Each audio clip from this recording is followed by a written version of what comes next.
বর্তমান সময়ে যতগুলো ট্রেন্ডিং রেসিপি আছে তার ভিতরে অন্যতম হচ্ছে রেস্টুরেন্ট স্টাইলে বিফ চাপ।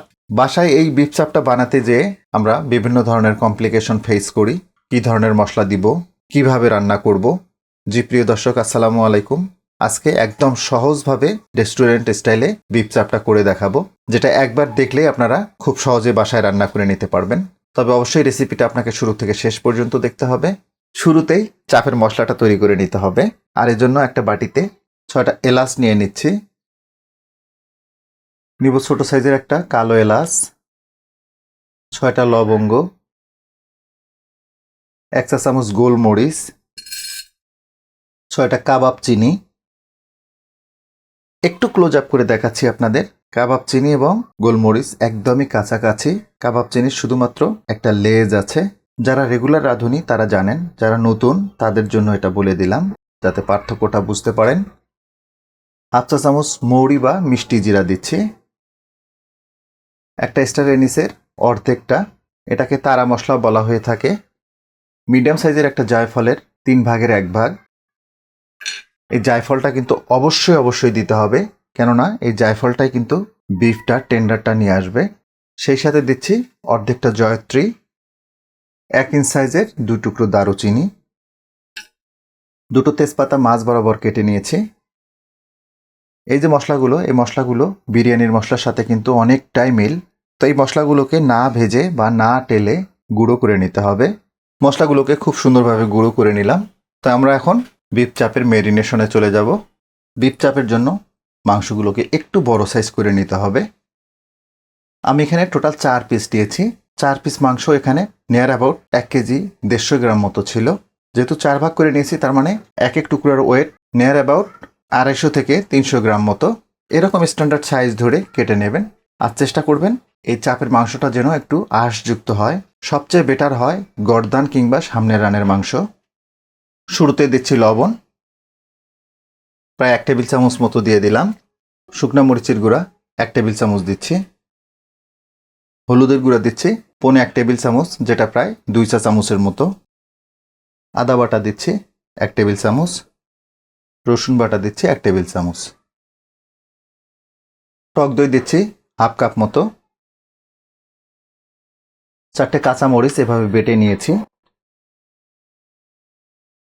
পেঁপের খোসা বাটা এখানে প্রায় 1.5 টেবিল চামচ মতো হবে। আর যদি পেঁপে সহ নেন তাহলে 2 থেকে 2.5 টেবিল চামচ মতো দেবেন। শুরুতে যে মশলাটা গুঁড়ো করে নিলাম সেটা দিয়ে দিচ্ছি। ফাইনালি দিয়ে দিব একটু সরিষার তেল, জাস্ট 1 টেবিল চামচ মতো দিয়ে দিলাম। সবগুলো উপাদান খুব ভালোভাবে মাখিয়ে নিব। এই জায়গাটাতে একটু বলে রাখি, মেরিনেটের সময় কোনো অবস্থাতেই পেঁয়াজ বাটা বা কাঁচা পেঁয়াজ এই ধরনের কিছু দেবেন না। কেননা যদি বেশি সময় ধরে মাংসটাকে মেরিনেট করে রাখেন তাহলে পেঁয়াজ থেকে গন্ধ বেরোবে, এতে করে রান্নার ফ্লেভারটা কিন্তু নষ্ট হয়ে যাবে। এই জন্য খেয়াল রাখবেন কোনো অবস্থাতেই পেঁয়াজ বাটা এখানে দেবেন না। এখন এখানে মেরিনেটের সময় যে সমস্ত উপাদান দিয়েছি দ্যাটস এনাফ। এর বাইরে যে সমস্ত উপাদান লাগবে, যত ধরনের পেস্ট বাটা যাই বলেন, সব রান্নায় যাবে। দেখাবো আপনাদের। সবগুলো উপাদান মাংসটার সাথে খুব ভালোভাবে মাখিয়ে নিলাম। তো এখন আমরা এটাকে অ্যাটলিস্ট আধা ঘন্টা থেকে 40 মিনিট আমরা এটা রেস্টে রেখে দিব। এরপরে মেইন রান্নায় চলে যাব। চাপটা রান্না করে নেওয়ার জন্য চুলে একটা কড়াই বসিয়েছি। দিচ্ছি 1/2 কাপ রান্নার তেল, ঘি দিয়ে দিচ্ছি 2 টেবিল চামচ মতো ঘি দিয়ে দিলাম। দিচ্ছি 1 কাপ পেঁয়াজ কুচানো। পেঁয়াজটা নরম হয়ে না আসা পর্যন্ত এগুলোকে একটু ভেজে নিতে হবে। দেখুন পেঁয়াজটা নরম হয়ে গেছে। মেরিনেট করে নেওয়া বিফটাকে দিয়ে দিচ্ছি।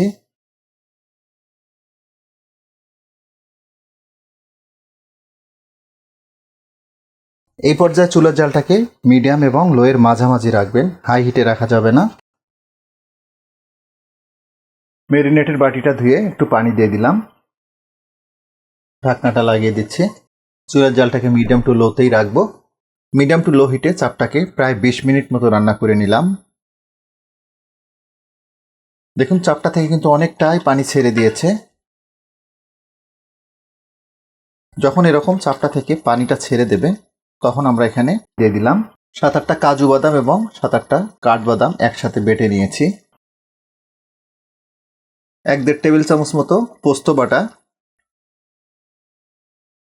পোস্ত বাটা এবং বাদাম বাটাটাকে একটু দেরিতে দিলাম, এজন্য শুরুতেই পোস্ত বাটা এবং বাদাম বাটা দিলে গ্রেভিটা বেশি গাঢ় হয়ে যেত, আর এতে করে মাংসটা ভালোভাবে কষানো যেত না। ঢাকনাটা লাগিয়ে দিচ্ছি। চুলার জালটা মিডিয়াম টু লোতেই থাকবে। মিডিয়াম টু লো হিটে চাপটাকে প্রায় 35 থেকে 40 মিনিট মতো রান্না করে নিলাম। তবে অফ ক্যামেরায় কয়েকবার করে নেড়ে দিয়েছিলাম যাতে তলায় না লেগে যায়। দেখুন তেলটা সেপারেট হওয়া শুরু হয়ে গেছে। মাংসটাকে ভালোভাবে সিদ্ধ করে নিতে হবে, আর এর জন্য এখানে একটু পানি দিয়ে দিতে হবে। তবে পানিটা কিন্তু অবশ্যই গরম পানি হতে হবে। জাস্ট 1.5 কাপ মতো গরম পানি দিয়ে দিলাম। পেঁয়াজের বেরেস্তা দিয়ে দিব। 1/2 কাপ মতো পেঁয়াজের বেরেস্তা দিয়ে দিলাম। ঢাকনাটা লাগিয়ে দিব। চুলার জালটা কিন্তু মিডিয়াম টু লোতেই আছে। গরম পানি দেওয়ার পরে চাপটাকে আরও 25 মিনিট মতো রান্না করে নিলাম। দেখুন অলমোস্ট তেল ছেড়ে দিয়েছে। ঠিক এই পর্যায়ে 2 চা চামচ মতো চিলি ফ্লেক্স দিয়ে দিব।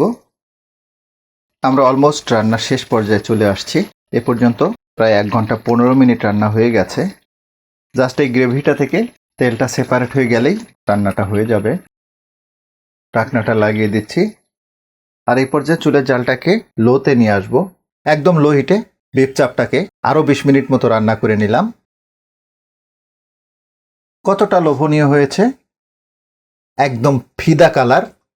লুকটা দেখুন, একদম চোখে ধরা একটা লুক। আর এটা হচ্ছে গ্রেভি। এভাবে বিফ চাপটা রান্না করবেন, একদম পারফেক্টলি রেস্টুরেন্টে যেভাবে হয় সেরকমই একটা স্বাদ পাবেন। এরকম চাপ সাথে এরকম গরম গরম পোলাও। এটা কতটা সফট হয়েছে একটু দেখাই, দেখুন। জাস্ট এভাবে ধরছি আর কোষগুলো আলাদা হয়ে যাচ্ছে, যদিও অনেক গরম। আসছে ঈদে এভাবে বিফ চাপ এবং প্লেন পোলাও করবেন, ফ্যামিলির সবাই খুবই মজা করে খাবে, আপনার দেখতেই ভালো লাগবে।